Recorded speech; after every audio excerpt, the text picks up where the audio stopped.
Welcome into the Locked On Knicks podcast. Gavin Shaw, Alex Wolf, and today we are joined by the fantastic Dallas Amico of the Strickland. Flat out one of the best basketball minds out there. Certainly one of the best basketball minds covering the New York Knicks. And Alex, we got a big topic with him today. Yeah, this is going to be a multi-part episode, a common theme lately, but we're getting into ranking the Knicks' 5 best players under the age of 25 in the spirit of a couple lists that came out this week that snubbed RJ Barrett and Immanuel Quickley. Let's just say that. And it's just so happens that those two are the topic of our first part of this episode. We have a debate. Who is the number one prospect under 25 on the Knicks? Is it RJ Barrett or is it Immanuel Quickley? Tune in next for the debate. You are Locked On Knicks, your daily New York Knicks podcast, part of the Locked On Podcast Network. Your team every day.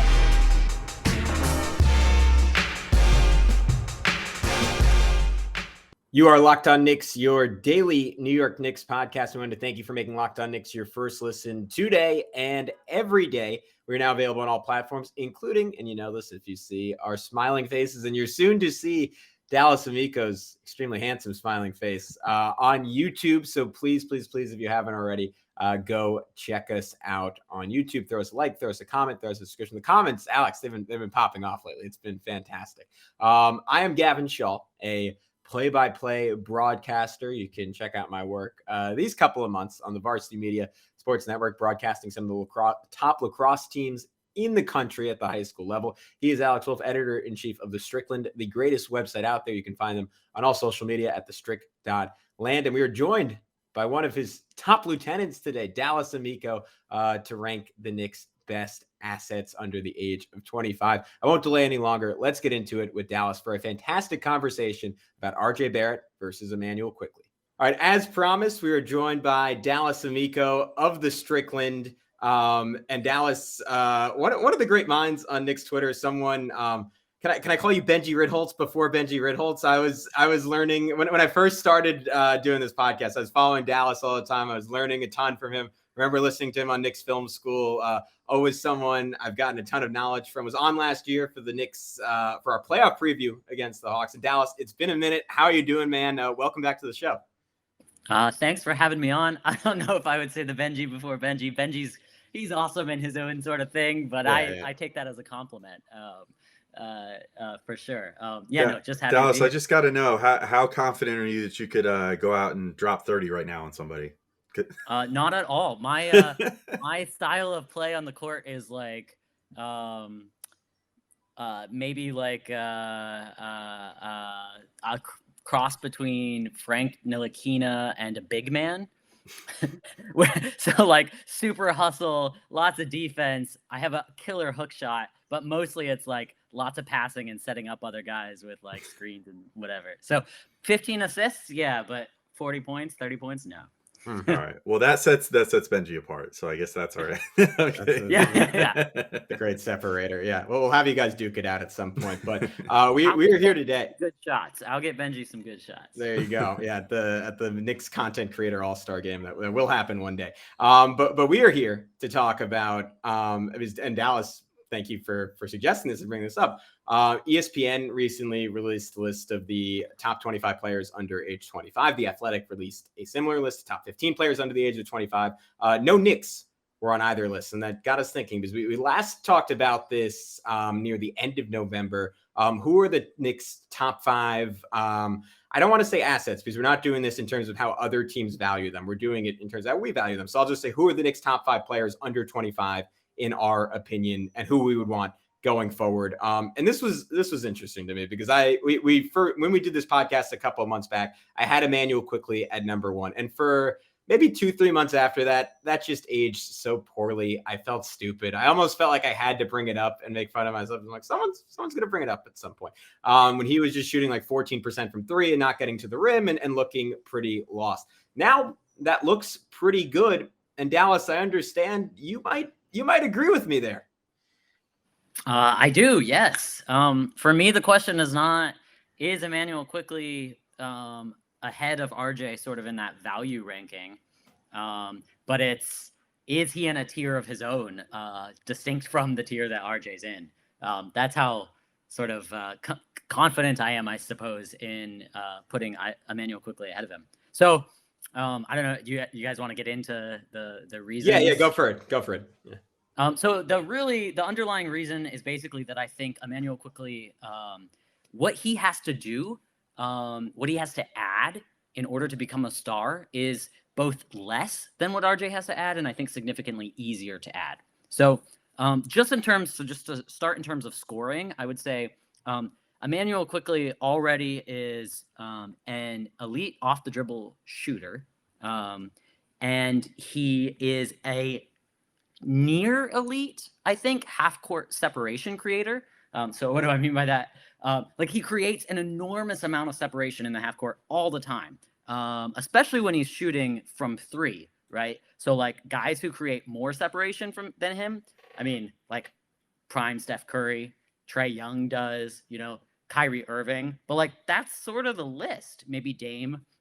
Immanuel Quickley creates an amazing amount of separation, both in one-on-one situations, like with his step backs, but also when he's coming around screens. He's really crafty with that sort of thing. And we're starting to see him be able to do that. So where I would say that hasn't shown up as much is inside the three-point line, but we're starting to see that more and more. He already has what I would call a really high-level first step. Probably not like, Russell Westbrook first step or John Morant first step, but it's really, really quick, really fast. Great first step. He often like blows by guys with the first step. He maybe doesn't yet have the handle to get him there, especially when he's going left all the time. But he's getting closer. His handle's pretty strong, just not elite yet.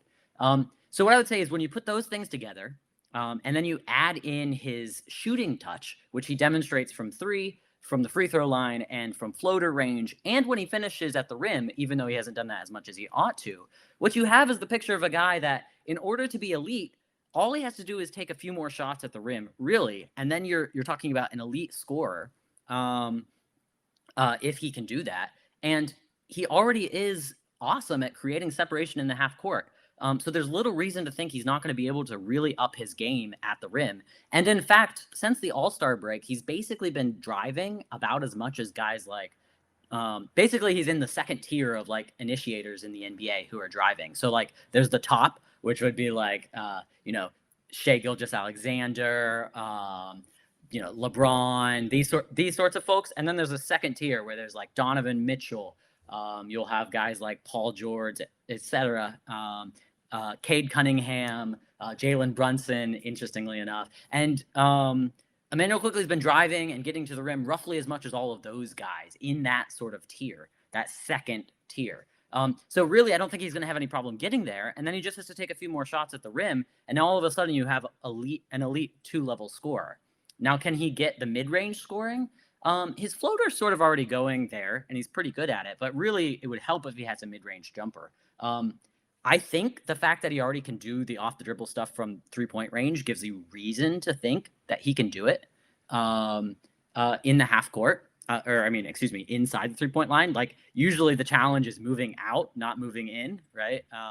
So I'm not super skeptical. Maybe one reason I've heard some people suggest is that his release point is a little bit low, and that might make it a little bit more difficult if contests are closer. So maybe there's a little bit of a question there. But so what does he really have to add in terms of a scoring package? It's just taking a few more shots at the rim, which he's already been showing he can do. And then in terms of everything else, he's a plus on the defense, not like an elite defender, but he's a pretty clear plus, I think.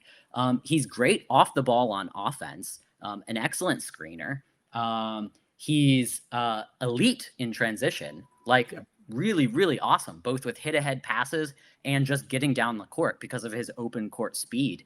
And he's a good decision maker, not a great decision maker yet. He's got a lot of room to grow there, I think. All right, we'll be back with just a second for more of Dallas's takes on why Immanuel Quickley might be the Knicks' best player under 25 over RJ Barrett. I know one of the two of us vehemently disagrees with him.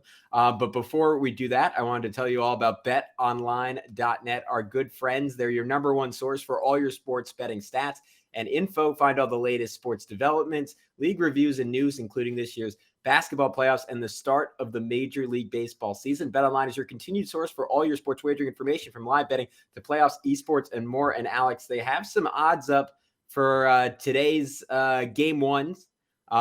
Memphis Grizzlies versus Minnesota Timberwolves. The Grizzlies are 6.5-point favorites in that one.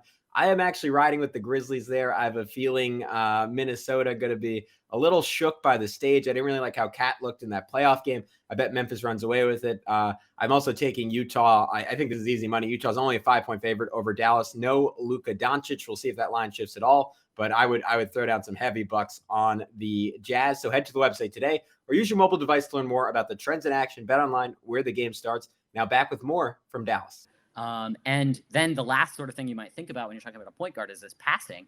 And there, I think he's got a lot of room for improvement too. He has the foundations, right? With his right hand, he can make pretty much every pass, the scoop lobs. He can make the one-hand hook pass.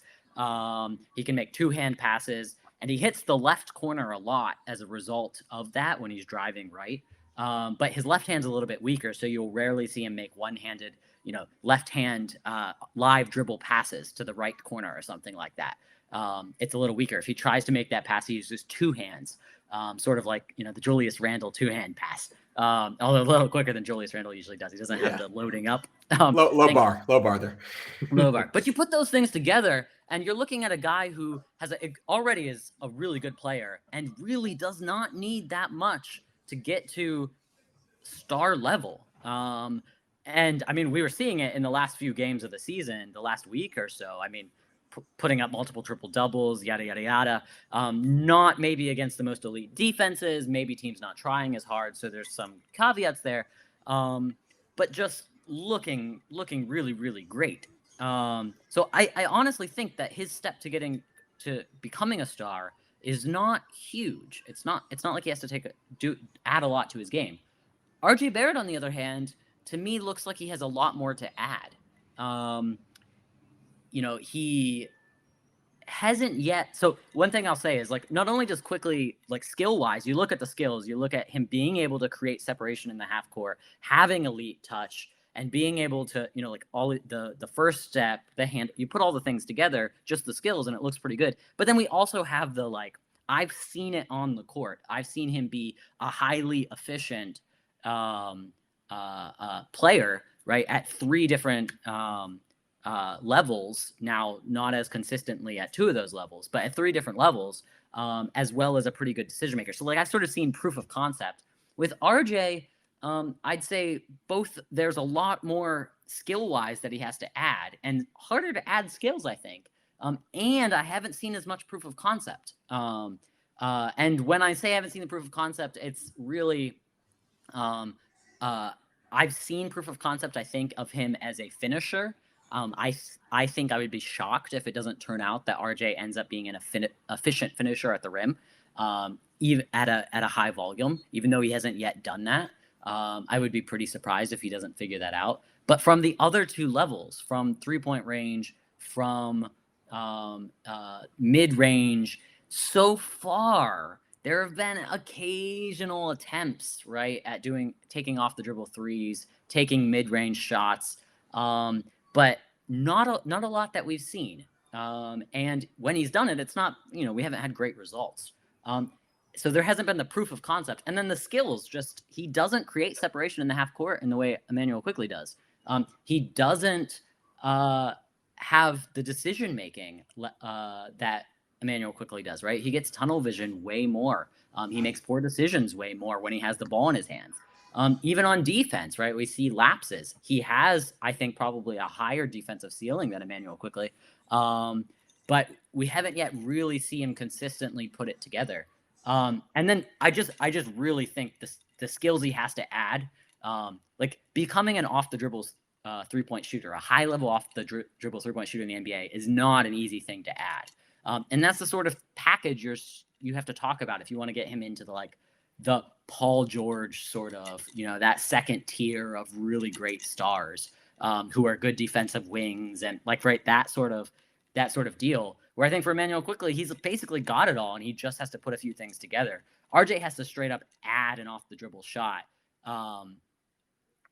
and it's not true. I mean, he's working on just being a league average catch and shoot 3-point shooter.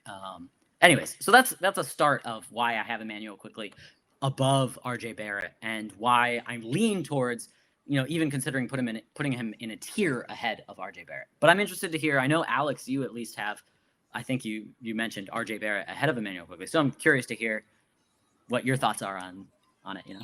Yeah, so I was actually going to say, like, to full disclosure, all of our lists, like, I think as of right now, I think when we mentioned them before recording, Gavin and I both. I'm pivoting. I'm going IQ number 1. Oh, are you going IQ? Yeah, now? this is my villain turn. This is my villain turn, Alex. I set you up for this. I'm being abandoned mid-show. Well, anyway, I'm on RJ Island with RJ1, Quickley 2. Apparently, the other two are with Quickley 1, RJ 2. My rationale would be this. Like, I think it comes down to, do you think it's easier to build a game from the inside out or build a game from the outside in? And that's why I think I still have RJ higher at this point. Like, I think as of right now, as a scorer, it's easier for RJ. I mean, we saw it. Like, he averaged 25 points a game or so after the All-Star break. Now, granted, the efficiency was not the best.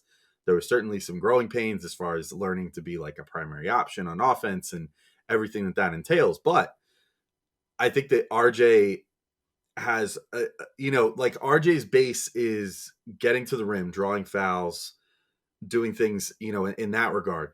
Quickley's is starting on the perimeter, shooting on the perimeter. And to your point, Dallas, I think, and we talk about this all the time, the famous booty jail, all that stuff, trapping guys on his hip, getting inside, all that. Like, those are things that Quickley could do really well. But we're only just starting to see Quickley get to the rim more.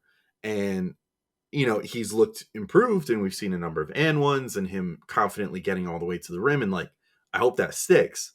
But, I don't think we could totally ignore level of competition down the stretch. Like, I love what he did, but he did a lot of it against effectively G League teams, down the stretch of this season. Like, the Knicks did not play a lot of teams that were at full strength, either by choice or by, necessity, just like the Knicks were to many degrees.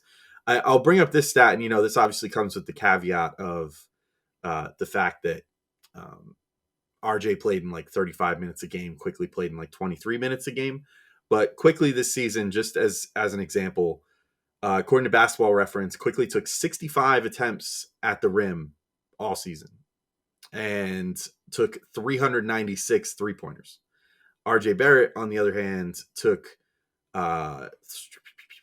369 attempts at the rim and 404 3-pointers. I think that's like, he already has that, like, Harden split, you know what I mean, of having a good perimeter game, where he can shoot the three and shoot it pretty confidently. Shot like 34% on the overall this year, but obviously if you take out some of the early parts of the season, which I feel like we have to give that caveat like every year with RJ almost, but if you take out some of the early season stuff, he shot closer to like 37 or so percent down the stretch of the season. And then, he also shot, and this could use some improvement, but shot 60% at the rim, drew a really solid number of free throws. I think that is developing for him in such a way that I could see him becoming an alpha type player quicker than I could see it happening with Quickley. I think just with Quickley, my reservations are still like, is he going to be able to put the whole package together? And is he going to be able, like, I don't think that getting to the rim has always been something that he's done or necessarily been able to do. So is he going to be able to embrace that more and put himself through, honestly, the hell of going to the rim that many times per game? It's not something that every player likes to do because it's tough, and we've seen Quickley before, and he occasionally reverts back to this, where he almost seems like he doesn't want to get all the way, instead goes for the floater instead. You could say that replaces a mid-range shot. I would sort of agree with you, but it can't replace a mid-range shot all the way out to like the free throw line, at least not respectably. I will say, like, yes, his off the dribble shooting is way better. I pulled the NBA stats numbers on that too, while you were talking, Dallas, and like RJ, for example, shot on pull-ups, according to NBA stats, 25% on pull-up threes this year, 30.6% on pull-ups overall. Immanuel Quickley shot 35% on pull-up threes and 37% pull-up overall. So obviously, like, Quickley definitely has that more in his bag at this point. And so I agree that's obviously a super valuable skill. It's maybe a more rare skill than being able to get to the rim. But I think being able to get to the rim well and leverage that into free throws is a really important skill as well. And I think obviously RJ needs to work on the free throw shooting and stuff. But I guess the reasoning for me putting RJ ahead of Quickley is, at least as of right now, I could, like where you said you see an easier path for Quickley becoming a star than RJ. I think I see an easier path for RJ to become a star than Quickley, because it's almost like we talked about this when we were doing like a fake Zion trade recently. But I said, like, the fact that Zion could score 27 points per game without even really having a 3-point shot yet, it underscores just how amazing of a scorer he is. You know what I mean? And the fact that RJ can score 25 a game without really having that pull-up game nailed down yet, I feel like, to me, it just says to me, like, he just needs to tighten up things a little bit. But he's clearly working on the pull-ups, and he took a bunch of them this year. I would say more than any other year of his career easily. And, so I think if he just tightens that up a little more and works on that skill, I think that he could get that nailed down before Quickley nailing down becoming like an elite guy, getting all the way to the rim and either finishing through contact or generating free throws, or both.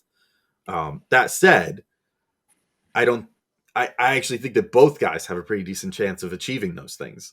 So I feel like it's razor thin margins here. It's just sort of like, what do you think is easier? Do you think it's easier to turn a good spot up game like RJ has into pull-ups, like learn how to do pull-ups?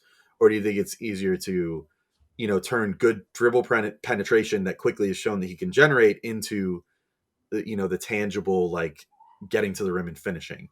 But Gavin, you traitor, I'm curious real quick to hear what your reasoning is for abandoning me on RJ Island here. All right, we'll be right back in as I stage my crusade to anoint RJ Barrett the top under 25 prospect on the Knicks over Immanuel Quickley. But first, I got to remind you guys that today's episode is brought to you by Built Bar. And you guys know the drill already. Come on. Built Bars are the best tasting protein bar on the market. It's like eating a candy bar. You don't even feel like you're eating a protein bar when you're eating a Built Bar, because every single one of them, I mean, first off, you go to unwrap one, it looks just like a candy bar. I've got one right here on YouTube. It looks just like a candy bar. You unwrap it. It's chocolate covered. It's fantastic tasting. It's like regular Built Bars are nice and chewy. They also have Built Puffs, which is like eating a protein-infused marshmallow. Comes in so many great flavors like cinnamony churro, coconut marshmallow, banana cream pie. And in addition to all the great flavors and the textural superiority over other bars out there, on top of it, Built Bars are not going to give you the guilt of eating a real candy bar, because they have just 130 calories, 4 grams of sugar, and 4 grams of net carbs, compared to a whopping 17 grams of protein to help you recover after your workout. So if you want to get some Built Bars for yourself, go to Built.com and use promo code LOCKED15 to get 15% off your order. Again, use promo code LOCKED15 for 15% off at Built.com. And today's show is also brought to you by RockAuto.com. So maybe you had some Built Bars, got all bulked up, and you're feeling like you want to go outside and do something with your hands. Go work on your car. It's getting nice outside, It's just like 80 degrees this past week for a couple of days. Perfect car working weather, and perfect time to order something from rockauto.com. They are the best place to order your car parts, because they're going to give you a reliably low price no matter what, compared to what a mechanic pays or anybody. You're not going to have to pay a ton, and you don't have to deal with that unpleasant experience of going into a brick and mortar auto parts store, having them ask you all these questions that don't relate to what you need. And then, of course, saying that the part that you need isn't in stock at the store, because how could it be? It's a tiny little store, and there's like a bajillion models of cars out there. How could they have every part that you could possibly need? And then they have to get it shipped to their store from their warehouse. It takes a few days. You got to drive back there to go pick your part up, and you get the price tag afterwards, and you're like, oh my goodness, what did I just buy? The answer is you just bought what made that guy the biggest commission, and he thought you were a sucker because you're not a mechanic, so he charged you a ton of money. That's not the case at rockauto.com. You can save 30%, 50%, or even potentially half or more off of what you would pay somewhere else at another brick and mortar auto parts store. They're also a family business. They've been serving do-it-yourselfers for over 20 years, and the prices are reliably low for everyone. If you're an at-home mechanic or a actual mechanic, whatever the case may be, Rock Auto is the best place, and they ship everything direct to your door. So go to rockauto.com right now, and you can see all the parts available for your car or truck, and be sure to write Locked On in their How Did You Hear About Us box so they know we sent you. Amazing selection, reliably low prices, all the parts your car will ever need. rockauto.com. Yeah. So Can I say something real go quick? ahead. though? Go ahead, Go Dallas. ahead. Yeah, So please. just on the scoring point. So one of the things you're saying is, RJ's already shown he's a scorer, and he's so if you actually look at per 36 numbers, RJ Barrett, who has had an extra year, so he's in, should be better because you usually improve, right, year after year. His per 36 scoring is actually below Immanuel Quickley's, and Immanuel Quickley has scored more per 36 at a significantly higher true shooting percentage. Like he's way more efficient. So I think when you look at like who actually has shown they can score and score efficiently on an NBA court, Immanuel Quickley has shown us that he can do it. RJ Barrett hasn't shown us he can be efficient from anywhere yet. I mean, I believe he'll get efficient eventually at the rim, but he's not done it yet. I mean, RJ was 3 points per game better than Quickley this year per 36. But what I said is for their career, right? Yeah. Oh, well, 19.1. For their career, Immanuel Quickley. I guess it's splitting hairs. Yeah, 19.1 to 18.8. So, yeah. But notice you should expect, right, there's usually a third-year scoring jump. So even with the third-year scoring jump, and RJ did have that scoring jump, Immanuel Quickley is scoring better than him. And then I don't know. I'll let Gavin talk now. I just wanted to point out that one thing. Yeah, like, if sure. you want to say, but he's shown the scoring. I think Quickley's been a better scorer throughout his career. Now against different competition because he's mostly played backups. Yeah, I feel like I'm like watching my parents fight right now because I'm so like I'm in both camps. I love both sides. I hear both arguments, and I think almost to argue against myself for a second and to like counter Dallas's point, I think the reason I initially wanted to have RJ at 1 is, to me at least, there's still, and like maybe this just isn't true, but this is embedded in my mind to some extent. There's a certain fragility to Quickley, or at least there was, like when he wasn't shooting well, and like to his credit, he still continued playing the same way. His defense continued to be, I thought, really good at points, fantastic. I thought his the leaps he made as a passer shown through, particularly given that he didn't have the advantages that in the past were created by his shooting, that he was still such a good passer. That was so impressive to me, but there wasn't that force that RJ has. And I think where you lose some of the efficiency with RJ is that, like, to some extent, it's a skill to be able to get up 22 to 25 shots in an NBA game, especially at such a young age. And I think that's part of what people are betting on with RJ Barrett, is that he has both the mentality and the physical makeup to do that night after night after night. And I think it's fair to question with Quickley at his size without elite athletic ability, at least in the traditional run and jump sense. I think, Dallas, to your point, like there are certainly athletic traits that are elite for Quickley. I think that's sort of the question in my mind. And if I just look at the last 20 game sample of Immanuel Quickley, I would argue, despite the volume numbers that RJ Barrett put up, he has never played that well in his career. And the guy that IQ was these last 20 games, I think, again, I'd agree with Dallas, I would probably put in his own tier. The question to me that Alex rightly points out is, like, you consider the competition, which you could say, all right, there were games against the Magic, the Wizards, the Raptors, missing a ton of guys. He also led a fourth quarter comeback against the Heat in a game that Schwinn was talking about the other day. The Heat were very much trying to win. And that is like that is the team that, if you have questions about IQ's quote unquote like solidity or fragility, like that is the team that should expose all of them, right? That is the team that should like out physical him, should punish him and lock him down, like sort of like what the old Heat did to Jeremy Lin and said, hey, you're for real against like this and this team, but you're not for real against us. And instead IQ came out, like punched them in the mouth a couple of times, and it was beautiful to see. And I think that's what I'm betting on with my traitorous turn on Alex, that he is more so my type of basketball player than RJ Barrett is. Prez, when he comes on, he always talks about like academy mind with guys. I think RJ has a little bit of that in just his whole game feels like a tiny bit predetermined to me, where IQ has like this beautiful, like improvisational stretch. I mean, not that RJ shows flashes of real genius on the court. And I thought his passing, like going to the rim, some of the wraparounds he pulled off as the season went along were just insane. And to me, that's more than anything else. Like even more so than the scoring volume for RJ, that's what encouraged me so much about him. But to Dallas's point, the way IQ started getting separation down the stretch, and I think this is, if I get to my fundamental confusion between these two guys, it's the question of, is that real or not? Because it's just such a departure from what we saw from him as a rookie, and such a departure even from what we've seen from him for so much of this season, where he was someone who didn't get to the basket. And that was always the fly in the ointment with this guy who I just loved as a player. But to me, it feels real, because going back to the very beginning of this year, I was saying it's so clear that IQ has more juice now, but he just couldn't, it wasn't accessible to him because the shot wasn't falling. And then once the shot started falling, and I believe in the shot, because he's been like the best free throw shooter in the NBA since he's come into the league. And once the shot started falling, that became accessible to him, and it opened up all this stuff. And I think if you want to bet on the shot sustaining, like outside of RJ, again, that ability to do it at volume, like I think it's hard to pinpoint like a lot of areas that RJ is just clearly better than Immanuel Quickley. So I think because of that, I ultimately have to take IQ. I don't feel good about it just because the sample size is so small. I think RJ is the safer bet, and that's why if we were doing this in terms of what other teams would want, like most would go for RJ. But I think IQ just has, to Dallas's point, a better skill set. But Dallas, I'll let you, before we move on to other guys, we're really running long in this conversation. I'll let you wrap it up and with final points on it. But it's a great conversation, and it's a good problem, right? That there's two young guys that are both incredibly promising. When was the last time the Knicks had two guys that you're like, yeah, they both have some sort of star potential, right? And we haven't even brought up Obi Toppin, who also has star potential. If we're being honest, I think his is a little harder to access, but absolutely, I won't deny that.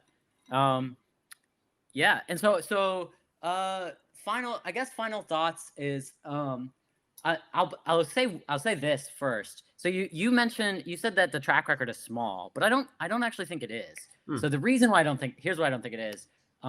What we saw last year is we did see elite separation ability in the half court from Quickley, but only primarily beyond the 3-point line and into the free throw extended area, right? Sure.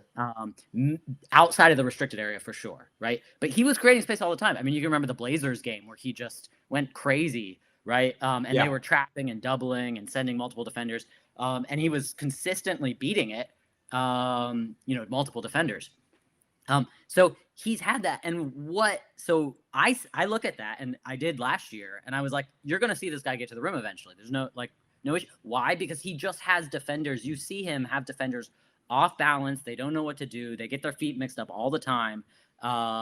And he knows how to set up players for the screen. So all that he had to do really was put together the handle and the confidence. Now the handle's still not totally there, but as it's grown, we're seeing him get further and further in. And he already has all that craft, and he already has that incredible quickness, and he has that awesome first step. And now we're starting. So like you talked about the Miami Heat game. So he dusted Bam Adebayo one-on-one, and he dusted Kyle Lowry one-on-one in that game. Both of those times he used his hesitation dribble, which is, I think, I was arguing with someone about this the other day. I think that's his best dribble move right now. They were arguing. Oh yeah, it's sick. No, he people are at a standstill when he does it. Like it looks like they're frozen in time or something. And then he's gone. He's just gone, right? He just puts. So, but that was, Kyle Lowry and Bam Adebayo are thought of as two excellent perimeter defenders. Like Bam might be a big, but he's really a wing on the perimeter, and even better than a wing, most wings, in terms of staying in front of guys. Quickly dusted both of them with the hesitation dribble. I really don't see any reason to think like Quickley isn't going to get to the rim when he wants, long term. And then if you think that, and you think he has this touch, which every time he gets to the rim, he's super efficient. And it's not like, I think it's important to note that it's not like his efficiency is fluky, like he's only shooting in open transition or something, right? Like Wayne Ellington is super efficient at the rim because he only shoots twice a year and they're both wide open transition layups, right? But Quickley, literally when he takes them, he's taking them over multiple guys. He's taking these crazy like high scoop shots or these reverse layups Like he hit that crazy reverse layup in the half court recently. So they're high difficulty shots, and he's still efficient. So you put those two things together, this prediction that he's going to be getting to the rim, and you put that efficiency together, and you just have the scoring package. And then I don't think you can argue right now that I think there's like just a clear case that Quickley is a better decision maker than RJ. Now, can RJ get better? I think RJ has a really high ceiling as a passer if he can figure out the decision making. We've seen him his passing is really solid. He sets guys up incredibly well. He's very accurate. But the question is, will he ever get there as a decision maker? So far, he's been just highly unreliable. So many times he takes bad shots, and this is part of the reason his efficiency is bad, is he takes bad shots when there are open guys because he's gotten to the rim and drawn the defense in. Now, I want to say one last distinction between them.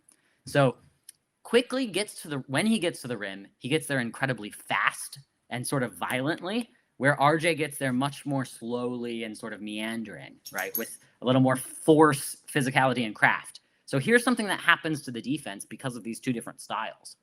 When IQ gets there right away, it forces the defense to contract. And then when he kicks the ball out, usually they're still contracting to block off the paint, right? But because they're moving in to bring help to stop him, right? They have to then completely change their momentum to recover out to shooters. And I think that's a huge thing. Meanwhile, with RJ, by the time he gets to the paint, the defense has already collapsed into the paint. So now if he does pass, they can just from a standstill sprint to shooters. So they're able to close out against shooters when RJ passes out a little bit faster than Immanuel Quickley. And I think this is sort of a thing you can see.